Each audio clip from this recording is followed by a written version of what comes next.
the Key Bridge. As units were responding, they began to receive numerous calls indicating multiple people in the water. At some point during that chain of events of calls, we began to receive indications that a ship may have struck the Key Bridge. We got further information through multiple calls that the Key Bridge, portions of the Key Bridge had actually collapsed. At about 01:50 hours, our first unit arrived on scene and reported a complete collapse of the Key Bridge. We were also given information at that time that there were likely multiple people on the bridge at the time of the collapse, and that as a result, multiple people were in the water. We were able to remove 2 people from the water. One individual refused service and refused transport. Essentially, that person was not injured. However, there was another individual that's been transported to a local trauma center that is in very serious condition. At this time, we have multiple air assets from the Maryland State Police, as well as the Baltimore Police Department, as well as multiple marine assets from around the region, including Baltimore City, Anne Arundel County, Baltimore County, as well as multiple local and state police agencies, National Resources Police, BPD Special Ops Unit is in here, Maryland State Police is here. We have multiple resources. We are still very much in an active search and rescue posture at this point, and we will continue to be for some time. We have a large area that we have to search. This includes on the surface of the water, subsurface, as well as on the deck of the ship itself. We believe at this point we may be looking for upwards of 7 individuals. That's the latest information we have. However, what I will say is the information that I'm giving you right now is as of right now. That's what we know right now. This is a very large incident. It involves a very large footprint.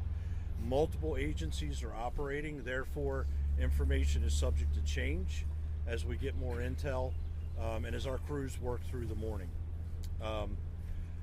Over the next 8 to 12 hours, you can expect to continue to see our air and maritime assets functioning out on the water and in the air above. We need to do damage assessment of the ship itself before we can board that ship. And we need to continue our subsurface search, which is including different types of sonar. We have side scan sonar. We have other sonar capabilities here. We have underwater UAVs that we're working with. And throughout the night, we've also been working with infrared technology, both from the air and on the water surface. So I'm going to wrap up here with just saying this continues to be a search and rescue operation. It continues to be a very dynamic operation with multiple local, state, and federal resources involved. With that, I'm going to turn it over to our Mayor Brandon Scott. Thank you, Chief. Everyone, this is a unthinkable tragedy. We have to first and foremost pray for all of those who are impacted, those families. Pray for our first responders and thank them, all of them working together, city, state, local, to make sure that we are working through this tragedy. This is an ongoing active research that we're having right now. We're going to continue, as you heard from Chief Wallace, throughout. As long as we have to be doing that, we will do it. But we have to be thinking about the families and people impacted, folks who we have to try to find and save. This is what our focus should be on right now. We're going to continue to work in partnership with every part of government to do everything that we can to get us through the other side of this tragedy. And with that, I'll turn it over to County Executive Olszewski. Thank you, Mayor Scott. I think we all awoke this morning to an unspeakable tragedy. As the mayor indicated, we know that there will be families and individuals impacted by this, regardless of what happens the rest of the way out. So I would just echo the mayor in lifting up prayers for those who are impacted, but also ask that our residents pray for our first responders. They have been on scene since very early in the morning, not only conducting initial search and rescue operations, but planning for additional ones as the sun comes up. And the work that they do cannot be understated. And I want to just thank them for all that they are doing and will do in the hours and days ahead. We know that we have a long road ahead, not just in the search and rescue, but in the fallout following this. I think we appropriately have our attention on the search and rescue efforts currently, and just here alongside our partners in the city to say that they have our full support, just as we want to thank our state partners for the resources they've offered up, as well as the federal partners who have already reached out. The mayor and I have talked to the governor. We've heard from the Secretary of Transportation. So collectively, we thank everyone for their thoughts, their well wishes. But again, this is a very active situation, and we want to just thank the chief and our teams for all the great work they're doing. And with that, I'll turn things back over to the chief. Thank you, County Executive Olszewski. We'll do some Q&A right now. Now we're just going to go around, have everyone present one question. Go ahead, start. Chief, can you tell us where the crew of the ship is? You also mentioned, too, that 2 people were rescued. Who made the first 911 call? And there were reports that it was a crew on the deck of the ship working at that point. Can you confirm any of that information? The latest information we have on the crew of the ship is that they are still on board the ship. There's been comms between the ship crew and the Coast Guard. So as part of the overall operation, we communicate through the Coast Guard with the ship. And I'm sorry, your other questions? There were 2 people taken. Who made the first 911 call?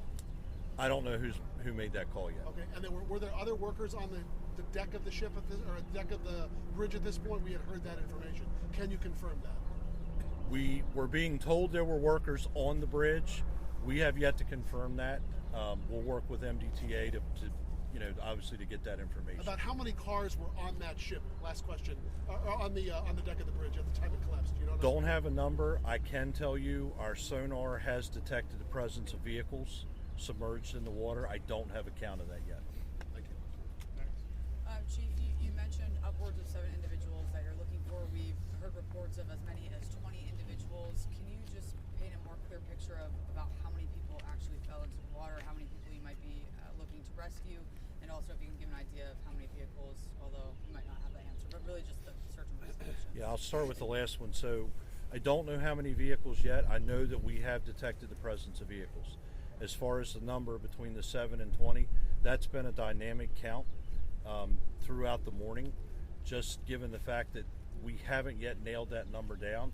We do believe that at least 7 are involved in that, at least 7 at this point. That fell into the water. Yes, ma'am. Yeah, and I know you said the crew was accounted for according to the Coast Guard on deck. Do we know if any of the crew members were part of these at least 7 people that may have been in the water? We do not. Chief, can I just ask, survivability in waters around this temperature is not very long. At what point do you shift focus to become more of a salvage operation? So we'll be guided by our dive teams. We will determine what the temperature of the water is. The other issue that we have out there is this water is current influenced. So right now we think the tide is coming back in. That adds a bit of a challenge to us also. We can certainly dive in these conditions, but we have to take a lot of factors into play, right? The fact that there may be trauma involved, they have been in the water an extended period of time, but also remember we're battling darkness.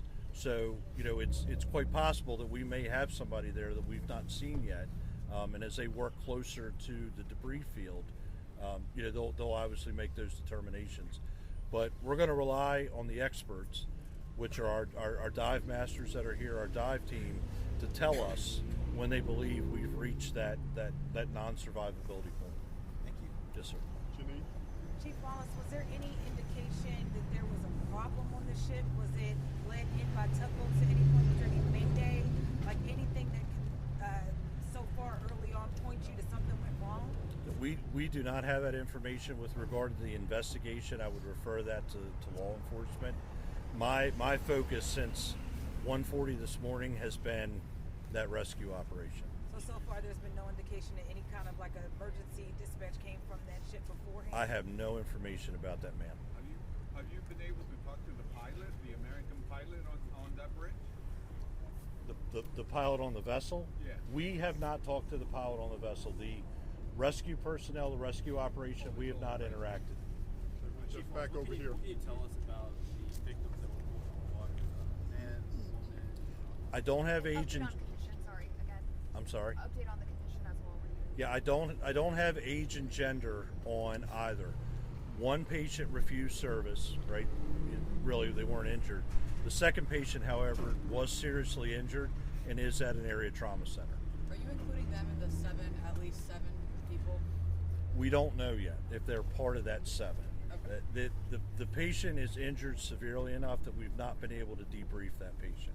That 7 number, did that come from people witnessing cars going down? Like, where did that number come from? Or is that just from the sonar hits that you got?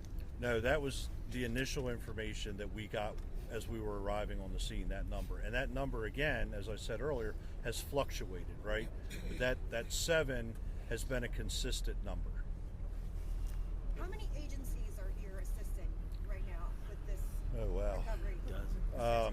Yeah, dozens. I mean, locally, fire department wise, Baltimore County's here, Howard County's here, Hartford was here, PG was here, Anne Arundel, of course, Baltimore City.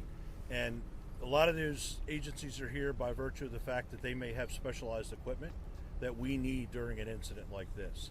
So we're bringing in the equipment specific to the operation right now. And then even law enforcement agencies have a lot of the same marine ops equipment as we do. So given the incident is so big, we try to force multiply and just bring as many resources in as we can so that we can really blanket a large area for a search.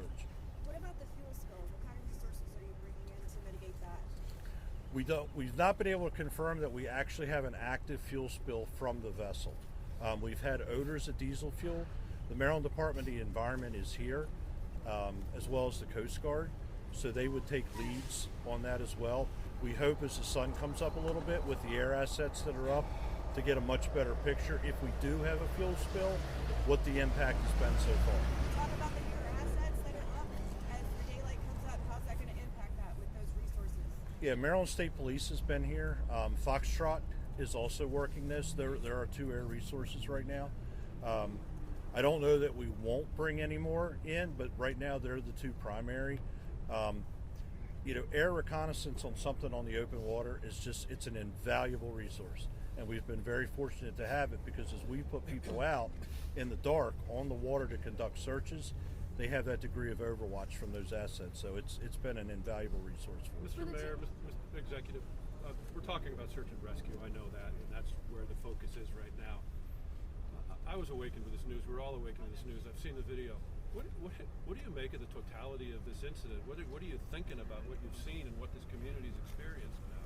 Well, this is a tragedy that you can never imagine, right? And I was awake when Chief Wallace called me, but never would you think that you would physically see the Key Bridge tumble down like that. It looked like something out of an action movie. And you just think about, most importantly, and which is what we all should be thinking about right now, nothing but those families and people that are impacted, and those people who are risking their lives right now from not just Baltimore City and Baltimore County, but all over this state to try to save lives. That should be our focus, the preservation of life, because no one wants to see that happen, let alone someone in their family, someone that they know, be injured in an incident like this.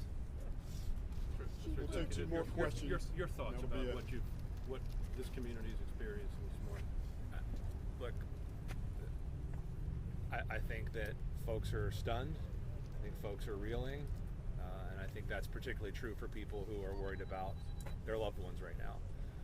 I think there'll be plenty of time to talk about what this bridge means to the community, what it means for commerce, but at the end of the day, right now this is about the humanity of people who are impacted and the men and women who are out there trying to save lives and recover folks off the bridge. So I think there'll be plenty of opportunity to talk about that, but really right now and for the foreseeable hours ahead, this is really about focusing on the search and rescue efforts. And I want to just again thank the Chief for his leadership and for all of the affiliated partners that we have working on this.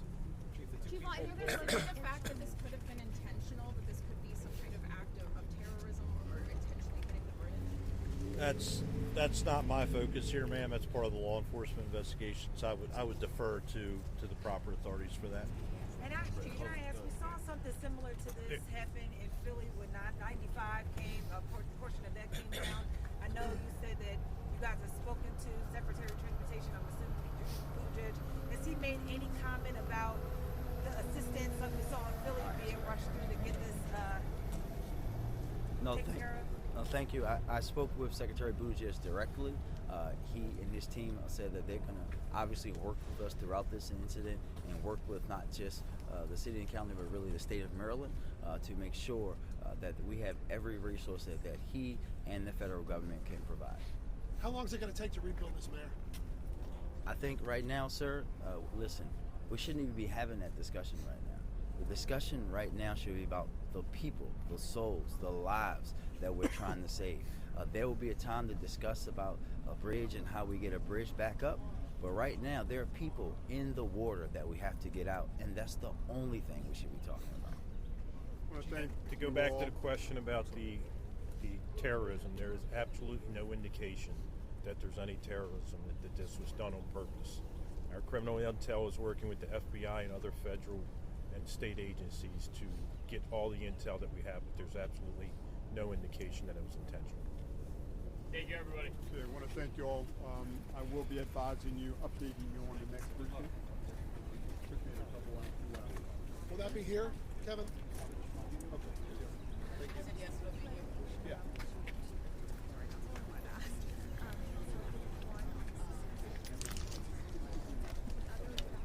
Talking about their key, Francisco's key.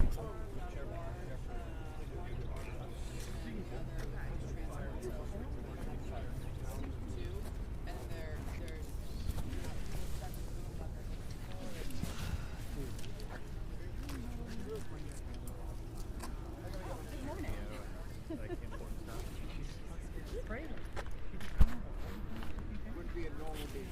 You got your press conference?